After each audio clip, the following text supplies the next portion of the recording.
nitawapatia amali 5 mkifanya, Mwenyezi Mungu atasimama na wewe hasa kama anavyosimama na wali wake, kama anavyokuwa pamoja na waja wake wema. Jambo la kwanza ni al-imanu billah, kumwamini Mwenyezi Mungu. Al-imanu billah, ukiwa na imani inakuwa ni sababu ya kuwa Allah kusimama na wewe. Allah subhanahu wa ta'ala asema katika suratul Anfal, wa anna Allaha ma'al mu'minin, Mwenyezi Mungu yuko pamoja na waumini. Hasa ulama wakasema katika sababu ya Allah kuwa pamoja na wewe, kusimama na wewe, kama alivyosimama na Nabillahi Musa wakati alipopambana na bahari, kama alivyosimama na Nabillahi Muhammad alipokuwa ndani ya pango na Quraysh walipotaka kumua. Sababu ya kwanza kuwa na imani ya kisawasawa. Allah asema wa anna Allaha ma'al mu'minin.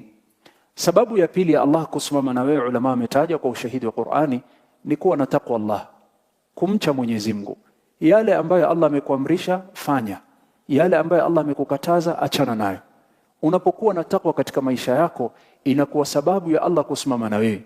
Mwenyezi Mungu asema katika suratu Tauba, wa'lamu anna Allaha ma'al muttaqin, jueni ya kwamba Allah yuko pamoja na wale ambao walikuwa na takwa.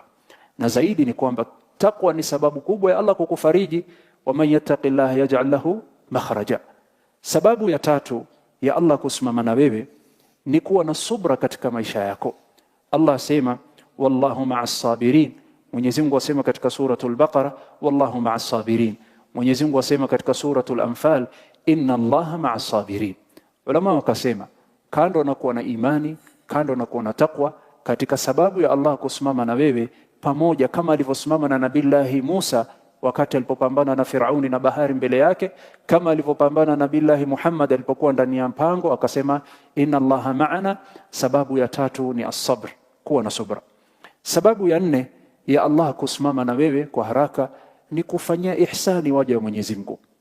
Unaposimama na waja wa Allah na ukawafanyia ihsani na ukawafanyia wema kwa maneno mazuri, kwa ukatumia wakati wako ukawapatia mali yako, ukatoa nguvu zako, ukatoa fikra yako, kule kusimama na waja wa Allah ni sababu ya Allah kusimama na wewe.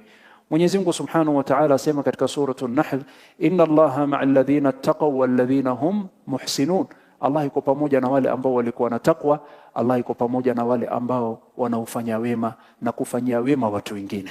Sasa ulama wakasema katika sababu ya Allah kusimama na wewe, kama alivyosimama na Nabillahi Musa wakati alipokuwa ni mwenye kupambana na bahari na Firaun, na Nabillahi Muhammad alipopambana na Quraysh alipokuwa ndani ya pango, ni kuwa kufanyia wema na ihsani waja wa Mwenyezi Mungu. Sababu ngapi hizo?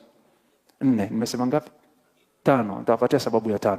Ya kwanza ni iman, ya pili ni taqwa Allah, ya tatu ni sabr, ya 4 ni ihsan, kumtaja Allah kwa wingi, dhikrullah, imma ni tasbih, istighfar, tahmid, takbir, tahlil, hawqala, as-salatu ala rasulillah.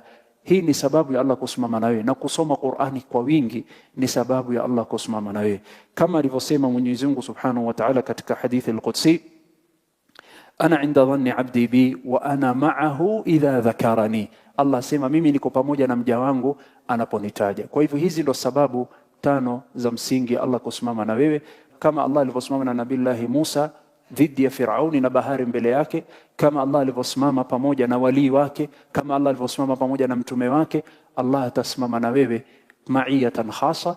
Na hizi ndo sababu 5 tumesema: al-imanu billah, taqwa Allah, as-sabr, al-ihsan wa dhikrullah. Tumomba Allah tuwafikie, tumomba Allah asimame na sisi. Kila aliyekuwa na dhiki Allah muondoshe, kila aliyekuwa na taabu Mwenyezi Mungu amtatulie, kila aliyekuwa na deni Mwenyezi Mungu amlipie, kila aliyekuwa na maradhi Mwenyezi Mungu ampe shifa, kila ambaye aliyekuwa na khair, aliyekuwa na mitihani Mwenyezi Mungu amuondoshe, kila anayetafuta khair Mwenyezi Mungu amsahilishie, ajaliwe ni khairi kwake. Rabbana atina fid dunya hasana wa fil akhirati hasana wa qina adhaban nar, wa sallallahu ala nabiyyina